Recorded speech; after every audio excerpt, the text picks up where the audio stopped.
Industry ఎంతోమంది హీరోలకు అవకాశాలు ఇచ్చింది. ఇండస్ట్రీ ఎంతోమందిని ప్రేక్షకులకు పరిచయం చేసింది. ఇండస్ట్రీ ఎందరో వారసులు ఆహ్వానించింది. వారసులను ఆహ్వానించడం అనేది ఒక సినీ ఇండస్ట్రీకి మాత్రమే పరిమితం కాలేదు. అనేక రంగాల్లో వారసులు వస్తూ పోతూనే ఉంటారు. కానీ సినిమా రంగంలో మాత్రం వారసుల విషయంలో ఎప్పుడూ ఏదో విమర్శలు వస్తూనే ఉంటాయి. అలా ఎంతోమంది వారసులు తమ ముందు తరం నటుల నటనా పాటవ్యాన్ని అందిపుచ్చుకొని సినిమా రంగంలోకి వచ్చిన వారు ఉన్నారు. సినిమా రంగంలోకి వారసుల ప్రవేశం ఈ మధ్య మొదలైంది కాదు. అలాగే సినిమా రంగంలోకి ప్రవేశించిన ప్రతి వారసుడు నిలదొక్కుని నిలబడింది లేదు. అయినా కోట్లాది మంది అభిమానులు మెగాస్టార్ వారసుడి రాక కోసం ఎంతగానో ఎదురుచూశారు. తన మొట్టమొదటి సినిమా ప్రకటన రాగానే ఎంతగానో సంబరపడ్డారు. తెర మీద తొలిసారి తన అభిమాన నటుడు వారసుడిని చూస్తూ ఎంతగానో పొంగిపోయారు. సినిమా రంగంలో విపరీతమైన ఫ్యాన్ ఫాలోయింగ్ ఉన్న మెగా కుటుంబం నుంచి వచ్చిన వారసుడు కావడంతో అభిమానులు మెగా పవర్ స్టార్ అనే బిరుదు కూడా ఇచ్చారు. దాంతో అటు తండ్రి ఇటు బాబాయ్ ఇద్దరు బాధితులు ఒక్కసారిగా తన భుజాల మీద మోల్చిన పరిస్థితి. అలా వారసత్వం కేవలం సినిమా అవకాశాన్నిచ్చింది. దాంతోపాటే తండ్రి బాబాయ్ తాలూకా కోట్లాది మంది అభిమానుల ఆశల బరువును కూడా మోపింది. అలా అరంగేటం నుంచే అభిమానుల ఆశలను తండ్రి బాబాయ్ల నటన పాటవ్యాన్ని మోస్తూ నటనలో ప్రతిభ, విలక్షణ కథల ఎంపిక, కష్టపడే తత్వం, ఇలా ఒక హీరోగా ఎదిగేందుకు కావలసిన అన్ని విషయాల్లో జాగ్రత్తలు తీసుకుంటూ ఒక్కో మెట్టు ఎక్కుతూ ఏకంగా ఏ కుటుంబ వారసుడిగా సినిమా రంగంలోకి వచ్చాడో ఆ కుటుంబం గర్వపడే స్థాయికి ఎదిగిన hero mega power star Ram Charan గారు.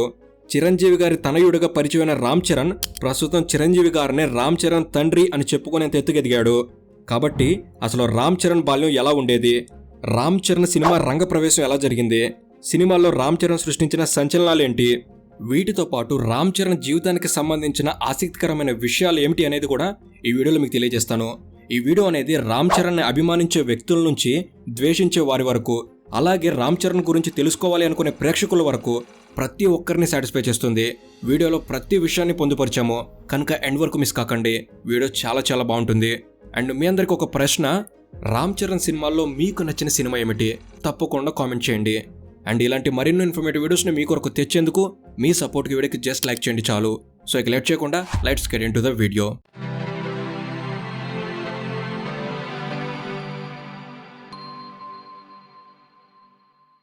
కొనిదెల రామ్ చరణ్ కుటుంబ నేపథ్యం గురించి తెలుగు ప్రేక్షకులకు పెద్దగా పరిచయం చేయాల్సిన అవసరం లేదు. మెగాస్టార్ చిరంజీవి గారు తెలుగు సినిమా ఇండస్ట్రీలో మెగాస్టార్గా ఒక వెలుగు వెలుగుతున్న సమయంలో 1985 మార్చి 27న రామ్ చరణ్ చెన్నైలో జన్మించాడు. ఆయన తండ్రి చిరంజీవి గారు అప్పటికే తెలుగు సినిమా ఇండస్ట్రీలో టాప్ హీరో మరియు రామ్ చరణ్ తల్లిగారు సురేఖ గారు అలనాటి నటుడు అల్లు రామలింగయ్య గారి కుమార్తె.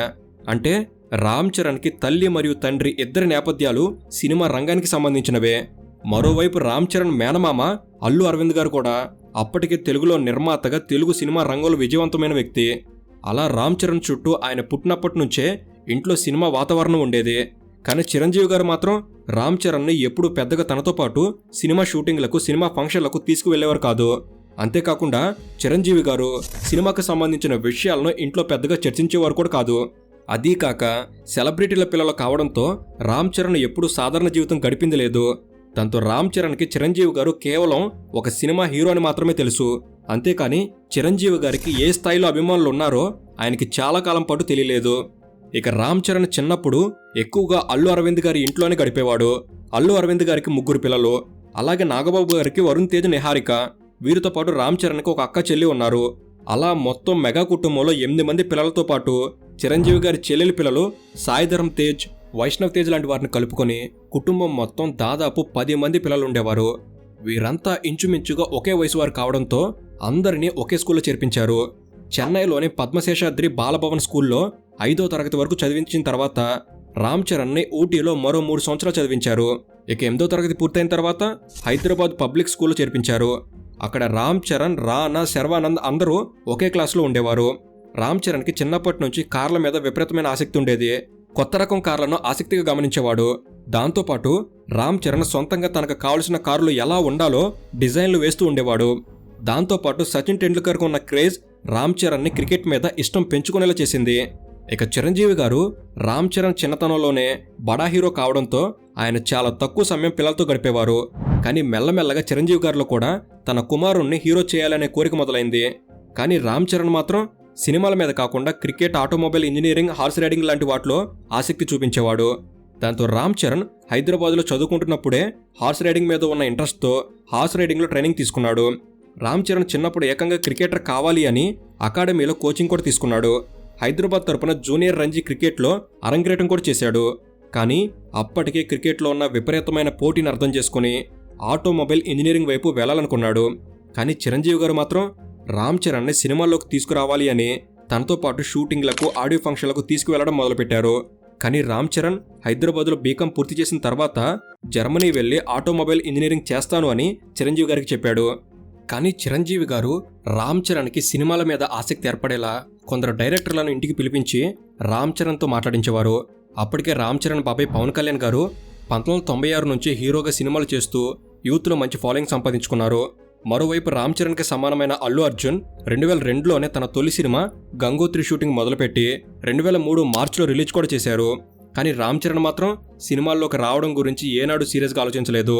ఫైనల్గా రాఘవేంద్రరావు గారు చిరంజీవి గారి ఇంటికి వచ్చి రామ్ చరణ్తో చాలాసేపు మాట్లాడి సినిమా ఇండస్ట్రీలో చిరంజీవి గారు సాధించిన విజయాలు, ఆయనకున్న అభిమానులు, సినిమాల్లో హీరో కావాలని ఎంతమంది ఎదురు చూస్తున్నారు, సినిమా హీరోకి దక్కే గౌరవం, మర్యాద, డబ్బు, వీటన్నిటి గురించి వివరించి సినిమా హీరో అయ్యే అవకాశం ఎదురు చూస్తుంటే కాదని ఉద్యోగం వైపు వెళ్తే సాధించేది చాలా తక్కువే అని ఇలాంటి మాటలన్నీ చెప్పి రామ్ చరణ్లో సినిమా మీద ఆసక్తిని పుట్టించారు. ఆ తర్వాత రామ్ చరణ్ కూడా ఆలోచించుకొని చిరంజీవి గారి వద్దకు వెళ్ళి సినిమా హీరో కావాలి అనుకుంటున్నట్టు చెప్పాడు.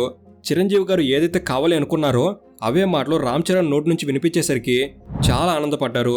కానీ ఆయన మాత్రం ఆనందం బయటికి కనిపించకుండా బాగా ఆలోచించుకొని ఈ నిర్ణయం తీసుకున్నావా అని మాత్రమే ప్రశ్నించారు.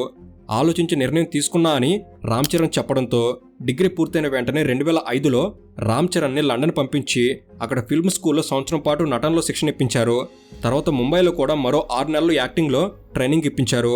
ఇక రామ్ చరణ్ లండన్లో యాక్టింగ్లో ట్రైనింగ్ తీసుకుంటున్నప్పుడే చిరంజీవి గారు, అల్లు అరవింద్ గారు ఇద్దరూ రామ్ చరణ్ మొదటి సినిమా ఎలా ఉండాలో ఆలోచించడం మొదలుపెట్టారు. మెగాస్టార్ కొడుకు కాబట్టి రామ్ చరణ్ మొదటి సినిమా మీద భారీ అంచనాలుంటాయి. కాబట్టి మొదటి సినిమా డైరెక్టర్ ఎవరైతే బాగుంటుందని ఆలోచించారు. అయితే చిరంజీవి గారికి రాజమౌళి గారైతే బాగుంటుంది అనుకున్నారు. అప్పటికే రాజమౌళి గారు 5 సినిమాలు తీసి 5 వరుస హిట్లు కొట్టి టాలీవుడ్లో మంచి పేరు సాధించారు.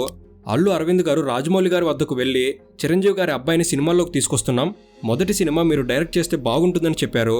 కానీ రాజమౌళి గారు ఆ అవకాశాన్ని సున్నితంగా తిరస్కరించారు. మెగాస్టార్ గారి అబ్బాయి కాబట్టి భారీ అంచనాలుంటాయి, భారీ అంచనాలు తట్టుకొని సినిమా తీయడం నా వల్ల కాదు, కాబట్టి మొదటి సినిమా వేరే డైరెక్టర్కి ఇవ్వండి, రెండో సినిమా నేను ఖచ్చితంగా చేస్తానని చెప్పి చిరంజీవి గారి ఆఫర్ని తిరస్కరించారు. దాంతో మళ్ళీ చిరంజీవి గారు, అల్లు అరవింద్ గారు డైరెక్టర్ కోసం వెతకడం మొదలుపెట్టారు. అప్పటికే దేశముదురు సినిమా షూటింగ్లో ఉన్న పూరి జగన్నాథ్ గారిని అప్రోచ్ అయ్యారు. అల్లు అర్జున్ హీరోగా చేసిన దేశముదురు హిట్ కావడంతో పూరి జగన్నాథ్ గారికి అవకాశం లభించింది. పూరి జగన్నాథ్ గారు కూడా వెంటనే అంగీకరించి 2 కథలు వినిపించారు. 2 కథలు విన్న చిరంజీవి గారు, అరవింద్ గారు చిరుత కథను ఫైనలైజ్ చేశారు. రామ్ చరణ్ మొదటి సినిమా నిర్మించడానికి ప్రొడ్యూసర్గా అరవింద్ గారి దగ్గర డబ్బు ఉన్నా కూడా చిరంజీవి గారికి అశ్విని దత్ గారి మీద ఉన్న అభిమానం వల్ల ఆ సినిమా ప్రొడక్షన్ బాధ్యతలు అశ్విని దత్ గారికి ఇచ్చారు. హీరోయిన్ కూడా కొత్తవారే కావాలని ముంబైలో ఆడిషన్ చేసి నేహా శర్మను ఫైనల్ చేశారు. ఈలోపు రామ్ చరణ్ కూడా ముంబైలో యాక్టింగ్ ట్రైనింగ్ పూర్తి చేసుకుని వచ్చాడు. అయితే షూటింగ్ ప్రారంభం కాకముందే మెగాస్టార్ గారి అబ్బాయి సినిమాల్లోకి వస్తున్నట్లు వార్తలు రావడంతో మొదటి సినిమా మీద మెగాస్టార్ అభిమానుల్లో ఉత్సాహం, అభిమానం ఎక్కువయ్యాయి. ప్రేక్షకుల్లో భారీ అంచనాలు ఏర్పడ్డాయి. ఇక సినిమా పేరు చిరుత అని పెట్టారు. చిరుత అంటే చిరు తనయుడు అని అర్థం వచ్చేలా ఆ టైటిల్ని ఫైనల్ చేశారు. ఇక వైజయంతి మూవీస్ బ్యానర్ మీద పూరి జగన్నాథ్ డైరెక్షన్లో 2007లో చిరుత షూటింగ్ మొదలైంది. బ్యాంకాక్, హైదరాబాద్లో షూటింగ్ పూర్తి చేసుకున్న తర్వాత 2007 సెప్టెంబర్ 29న భారీ అంచనాల మధ్య ప్రపంచవ్యాప్తంగా 708 స్క్రీన్లలో విడుదలైంది. తమ అభిమాన హీరో వారసుని తెర మీద చూడాలి అని మెగాస్టార్ ఫ్యాన్స్ అందరూ థియేటర్ల ముందు సందడి చేశారు. చిరంజీవి సినిమా విడుదలైతే ఎంత హడావుడి ఉంటుందో చిరుత సినిమాకి కూడా మెగాస్టార్ అభిమానుల నుంచి అంతే ఆదరణ లభించింది. చిరుత సినిమా కథా కథనం ప్రకారం పెద్ద గొప్పగా ఉంటుందని చెప్పకపోయినా మెగాస్టార్ వారసుడిగా రామ్ చరణ్ నటన, ముఖ్యంగా రామ్ చరణ్ చేసిన డ్యాన్సులు, ఫైట్లు మెగాస్టార్ అభిమానులను ఆకట్టుకున్నాయి. చిరుత సినిమా చూసిన చాలామంది క్రిటిక్స్ రామ్ చరణ్ భవిష్యత్తులో తండ్రికి తగ్గ తనయుడు అనిపించుకుంటాడని అభిప్రాయపడ్డారు. చిరుత సినిమా కమర్షియల్గా కూడా మంచి విజయం సాధించింది. చిరుత సినిమా విజయం సాధించింది కానీ చాలామంది కామన్ ఆడియన్స్ రామ్ చరణ్ హావభావాలని, రామ్ చరణ్ లుక్స్ని కామెంట్ చేశారు. సినిమా హీరోగా ఉండాల్సిన లక్షణాలు రామ్ చరణ్లో లేవు అని చాలామంది అభిప్రాయపడ్డారు. ప్రజల్లోంచి వచ్చిన మిశ్రమ స్పందన మెగాస్టార్ ఫ్యామిలీ వరకు వెళ్ళింది. రామ్ చరణ్ కూడా తన ఆహార్యం మీద వస్తున్న కామెంట్లను చూసి కాస్త బాధపడ్డాడు. కానీ చిరంజీవి గారు మాత్రం రామ్ చరణ్తో సినిమా రంగంలో కేవలం నటనకు మాత్రమే ప్రాధాన్యత ఉంటుంది, కాబట్టి నటన మీద మాత్రమే దృష్టి పెట్టు అని సలహా ఇచ్చి రామ్ చరణ్ని ప్రోత్సహించారు. అయితే చిరుత సినిమాలో రామ్ చరణ్ నటనకు గాను బెస్ట్ డెబ్యూ యాక్టర్గా ఫిల్మ్ఫేర్ అవార్డుతో పాటు నంది అవార్డు కూడా వచ్చింది. అయితే చిరుత సినిమా చేస్తున్నప్పుడు రామ్ చరణ్కి చాలా విషయాలు అర్థమయ్యాయి. సినిమా హీరోగా నటించడం అంటే అనుకున్నంత సులువైన వ్యవహారం కాదు అని అర్థమైంది. దాంతోపాటు చిరుత సినిమాకు దక్కిన ఆదరణ పూర్తిగా చిరంజీవి గారి వల్లే వచ్చింది. కాబట్టి మొదటి సినిమాకు దక్కిన ఆదరణ రెండో సినిమాకు ఉండకపోవచ్చు. వారసత్వం అనేది కేవలం మొదటి అవకాశాన్ని మాత్రమే ఇస్తుంది, కానీ వచ్చిన ఆ మొదటి అవకాశాన్ని నిలబెట్టుకుని అభిమానులు సంపాదించుకోవడం పూర్తిగా తన ప్రతిభ మీద ఆధారపడి ఉంటుంది అన్న విషయం రామ్ చరణ్కి అర్థమైంది. మరోవైపు చిరంజీవి గారు మరియు అల్లు అరవింద్ గారు కలిసి రామ్ చరణ్ రెండవ సినిమా కోసం రాజమౌళి గారితో సంప్రదింపులు జరిపారు. గతంలో రాజమౌళి గారు ఇచ్చిన మాట ప్రకారం రామ్ చరణ్తో సినిమా చేసేందుకు ఆయన కూడా అంగీకరించారు. అల్లు అరవింద్ గారు రాజమౌళి గారికి సినిమా డైరెక్టర్గా పూర్తి స్వేచ్ఛనిస్తూ కావలసినంత రెమ్యునరేషన్ తీసుకోండి, బడ్జెట్ విషయంలో వెనకాడాల్సిన అవసరం లేదు, సినిమా మాత్రం ఖచ్చితంగా హిట్ అవ్వాలి అని షరతు పెట్టారు. దాంతో రాజమౌళి గారు ఆయన తండ్రి విజయేంద్ర ప్రసాద్ గారితో కలిసి కథను సిద్ధం చేసే పనిలో పడ్డారు. విజయేంద్ర ప్రసాద్ గారు గతంలో ఆయన రాసిన ఒక కథలో కొన్ని మార్పులు చేర్పులు చేసి ఆ కథను రామ్ చరణ్కి సరిపోయే విధంగా తీర్చిదిద్ది మగధీర కథను ఫైనల్ చేశారు. రామ్ చరణ్లో ఉన్న హార్స్ రైడింగ్ టాలెంట్కు తగ్గట్టుగా రాజమౌళి గారు ఆ కథను సిద్ధం చేశారు. హీరోయిన్గా తమన్నా, త్రిష, శ్రియా లాంటి వారిని అనుకున్నారు, కానీ వారు రామ్ చరణ్కి సరైన జోడీగా అనిపించలేదు. అదీ కాక మగధీరలో హీరోయిన్ యువరాణి పాత్రలో నటించాల్సి ఉంటుంది. దాంతో ఫైనల్గా యువరాణి పాత్రకు కాజల్ని ఎంపిక చేశారు. కాస్టింగ్ అంతా పూర్తి చేసి 2008 ఫిబ్రవరిలో షూటింగ్ మొదలు కావాల్సింది, కానీ ప్రీ ప్రొడక్షన్ అనుకున్న సమయానికి పూర్తి కాకపోవడంతో మార్చి వరకు ఆగాల్సి వచ్చింది. ఇక 2008 మార్చిలో మగధీర షూటింగ్ రాజస్థాన్లో ప్రారంభమైంది. మగధీర షూటింగ్ రామ్ చరణ్కి అసలైన అగ్ని పరీక్ష అనే చెప్పాలి. చిరుత సమయంలో పూరి జగన్నాథ్ గారితో సినిమా చేసినంత ఈజీగా రాజమౌళి గారితో షూటింగ్ జరగదు.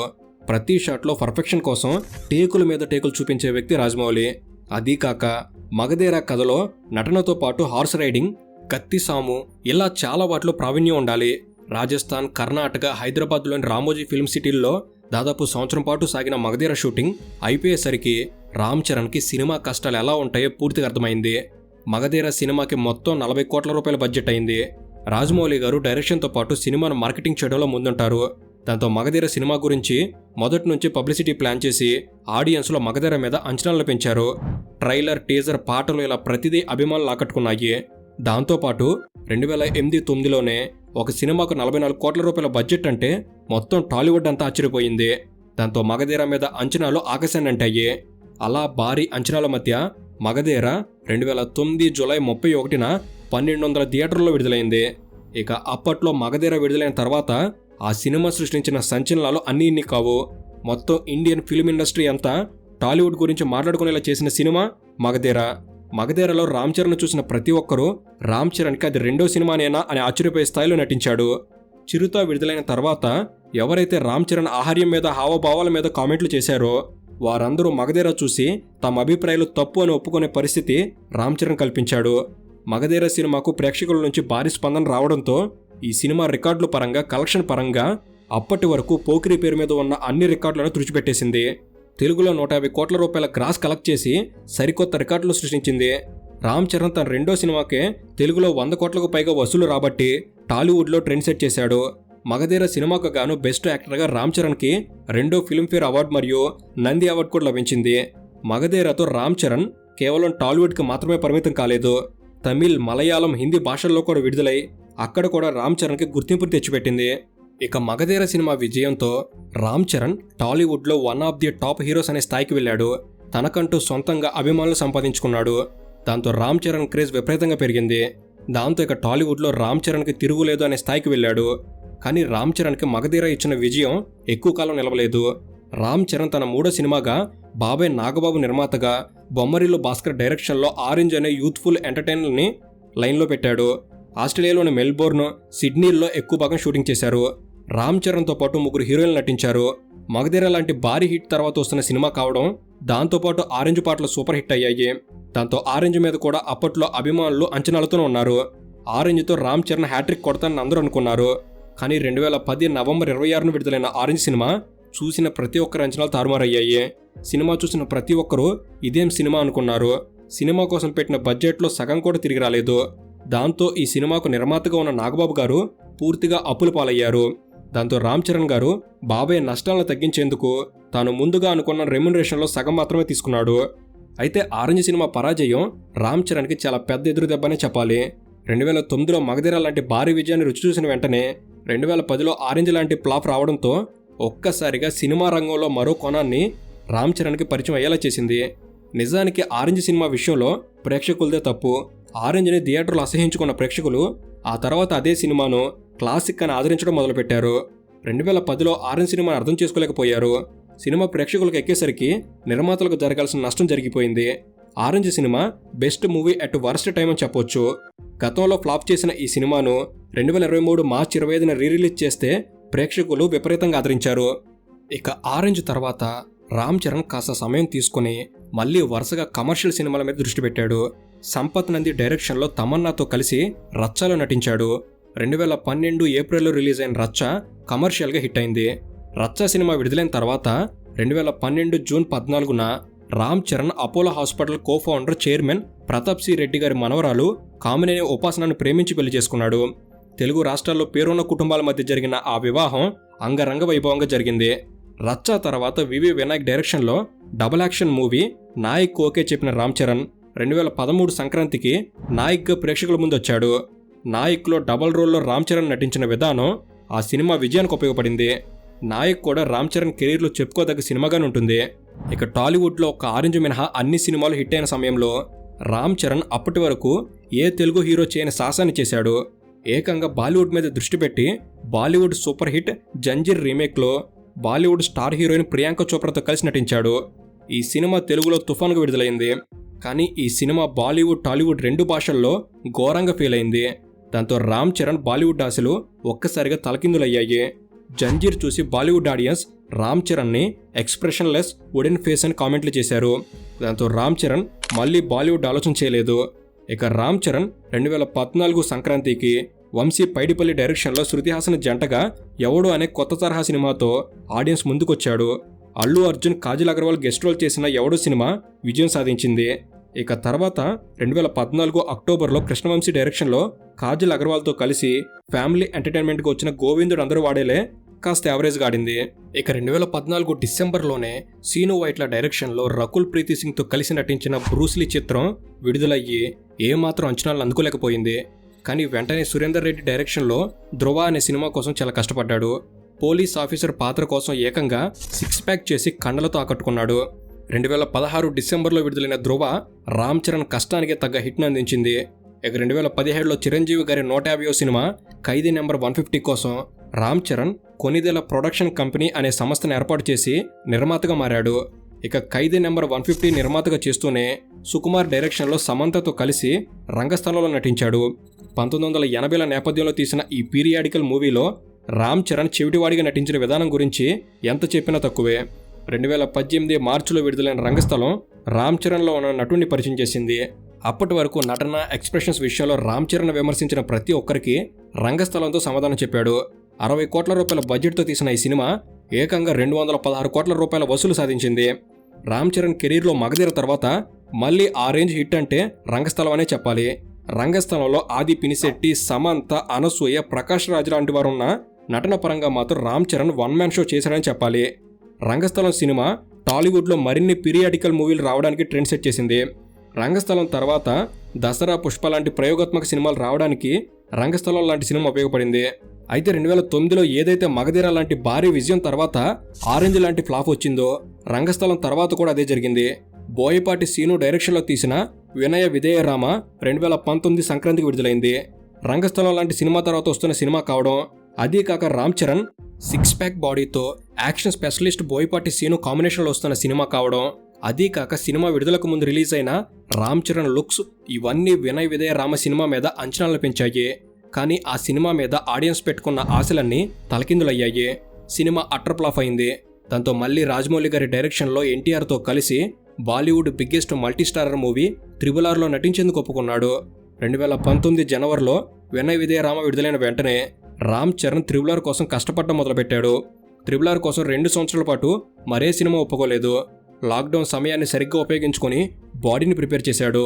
550 కోట్ల భారీ బడ్జెట్ సినిమాలో ప్రధాన పాత్రలో రామ్ చరణ్ నటించటం, అదీ కాక కరోనా తర్వాత సినిమాలకు అంతగా మార్కెట్ లేకుండా పోయి ఓటీటీల హవా ఎక్కువ అవడంతో అలాంటి సమయంలో 550 కోట్లతో సినిమా అనగానే మొత్తం ఇండియా అంతా షాక్ అయింది. కానీ రాజమౌళి ఎప్పట్లాగానే తనకు బాహుబలి సినిమాతో వచ్చిన పాపులారిటీని పనంగా పెట్టి RRRను కూడా ప్రమోట్ చేశాడు. కేవలం తెలుగు భాషకు మాత్రమే పరిమితం చేయకుండా తమిళ్, మలయాళం, హిందీ భాషల్లో కూడా ఒకేసారి విడుదలయ్యేలా ప్లాన్ చేశారు. బాలీవుడ్ స్టార్ హీరోయిన్ ఆలియా భట్ రామ్ చరణ్కి జంటగా నటించింది. RRR 2022 మార్చి 25న భారీ అంచనాల మధ్య విడుదలై అందరి అంచనాలను మించి విజయం సాధించింది. జూనియర్ ఎన్టీఆర్తో కలిసి రామ్ చరణ్ నటించిన విధానం మొత్తం అందరినీ ఆకట్టుకుంది. భాషతో సంబంధం లేకుండా ప్రతి ఒక్కరూ రామ్ చరణ్ ప్రతిభను మెచ్చుకున్నారు. గతంలో ఏ బాలీవుడ్ అయితే రామ్ చరణ్ని ఎక్స్ప్రెషన్ లెస్ వుడెన్ ఫేస్ అని ఎగతాళి చేసిందో అదే బాలీవుడ్ ఇండస్ట్రీ రామ్ చరణ్కి రెడ్ కార్పెట్ పరిచి వెల్కమ్ చెప్పింది. ఇక RRRలో నాటు నాటు పాట ఎంత హిట్ అయిందో అందరికీ తెలుసు. ఆస్కర్ సాధించే వరకు వెళ్లిన ఆ పాటలో రామ్ చరణ్ వేసిన ఫాస్ట్ బీట్ స్టెప్పులు ఇప్పటికీ ఉర్రు తొలగిస్తూనే ఉన్నాయి. ప్రపంచవ్యాప్తంగా రికార్డులు, రివార్డులతో పాటు 550 కోట్లు పెట్టి తీస్తే 1350 కోట్లు వసూలు చేసి తెలుగు ఇండస్ట్రీ పవర్ ఏంటో తెలిసేలా చేసిన సినిమాలో one of the main hero Ram Charan అని చెప్పుకునేందుకు రామ్ చరణ్ అభిమానులు గర్వంగా ఫీల్ అవుతారు. అయితే రామ్ చరణ్ 2007లో వచ్చిన చిరుత నుంచి 2022లో వచ్చిన RRR వరకు మొత్తం 13 సినిమాల్లో హీరోగా నటించాడు. ఈ మొత్తం సినిమా జర్నీలో మగధీర, రంగస్థలం, RRR లాంటి భారీ విజయాలతో పాటు ఫ్లాపులు కూడా ఉన్నాయి. అయితే దర్శకులు రామ్ చరణ్ని ఎంత బాగా ఉపయోగించుకుంటే రామ్ చరణ్ అంత అవుట్పుట్ ఇవ్వగలడు అని మగధీర, రంగస్థలం, RRR లాంటి సినిమాలు నిరూపించాయి. ప్రస్తుతం రామ్ చరణ్ శంకర్ డైరెక్షన్లో గేమ్ చేంజర్ అనే మరో భారీ బడ్జెట్ సినిమాలో లీడ్ రోల్లో నటిస్తున్నాడు. సినిమాలతో పాటు వ్యాపారంలో కూడా రాణిస్తున్నాడు. రామ్ చరణ్ 2011లో తనకు గుర్రపు స్వారీ మీద ఉన్న ఆసక్తికి తగ్గట్టుగా హైదరాబాద్ పోలో రైడింగ్ క్లబ్ ప్రారంభించాడు. 2015లో టర్బో మెగా ఎయిర్వేస్ ప్రైవేట్ లిమిటెడ్లో పెట్టుబడి పెట్టి ఏవియేషన్ రంగంలో కూడా ఉన్నాడు. దాంతోపాటు 2016లో నిర్మాతగా కూడా సినిమాలు తీస్తున్నాడు. వీటన్నిటితో పాటు రామ్ చరణ్ ప్రస్తుతం యూత్కి stylish icon. Ram Charan public appearance ఎప్పుడూ ట్రెండ్ అవుతూనే ఉంటుంది. రామ్ చరణ్ దంపతులకు డబ్బు, పేరు, పలుకుబడి ఇవన్నీ ఉన్నా ఎక్కువ కాలం వారు ఎదురు చూసిన విషయం మాత్రం సంతానం. అలా 2023లో రామ్ చరణ్ దంపతులకు పెళ్ళైన 10 సంవత్సరాల తర్వాత సంతానం కలిగింది. 2013 జూన్ 20న ఉపాసన ఆడపిల్లలకు జన్మనివ్వడంతో మెగా కుటుంబం మొత్తం ఆనందంతో నిండిపోయింది. ముఖ్యంగా రామ్ చరణ్ దంపతులకు పాప పుట్టినరోజున మీడియాతో మాట్లాడిన చిరంజీవి గారి కళల్లో ఆనందం పొంగిపోయింది. ఇక ఎవరైతే సినిమాల్లో ఆసక్తి లేదు, ఆటోమొబైల్ ఇంజనీర్ అవుతానని అనుకున్నాడో ఆ రామ్ చరణ్ ప్రస్తుతం పాన్ ఇండియా స్టార్. ఇండియా మొత్తం తెలిసిన వ్యక్తి. బాలీవుడ్ నటులకు మాత్రమే దక్కే గుర్తింపు ఇప్పుడు రామ్ చరణ్ సొంతం. రామ్ చరణ్ పాపులారిటీ గురించి చెప్పాలంటే చిరంజీవి గారి కుటుంబం మొత్తం 2024 జనవరి 22న జరిగిన అయోధ్య రామమందిర ప్రాణప్రతిష్ఠ కార్యక్రమానికి హాజరయ్యారు. ఆ సమయంలో సచిన్ టెండూల్కర్ చిరంజీవి గారితో మీరు రామ్ చరణ్ గారి తండ్రి కదా అన్నారంట. ఆ మాటలు చిరంజీవి గారికి చాలా ఆనందం అనిపించిందట. ఎందుకంటే మెగాస్టార్ కొడుగ్గా కాకుండా తనకంటూ సొంత ఇమేజ్ని సాధించినందుకు. అది ప్రస్తుతం రామ్ చరణ్ రేంజ్. సో ఇది ఫ్రెండ్స్, ఈ వీడియో అనేది మీరు కొన్ని కొత్త విషయాలు తెలుసుకోవడంలో ఎంతో కొంత ఉపయోగపడిందని భావిస్తున్నాను. అండ్ రామ్ చరణ్లో మీకు నచ్చే క్వాలిటీ ఏమిటి, అలాగే ఆయన మూవీస్లో మీకు నచ్చిన మీ ఫేవరెట్ మూవీ ఏమిటి తప్పకుండా కామెంట్ చేయండి. అండ్ నెక్స్ట్ ఏ హీరో బయోగ్రఫీ కావాలనుకుంటున్నారో వారి పేరును కూడా కామెంట్ చేయండి, తప్పకుండా మేము కవర్ చేస్తాము. అండ్ ఇలాంటి మరెన్నో ఇన్ఫర్మేటివ్ వీడియోస్ని మీ కొరకు తెచ్చేందుకు మీ సపోర్ట్గా ఈ వీడియోకి జస్ట్ లైక్ చేయండి చాలు. Thank you for watching. Have a good day.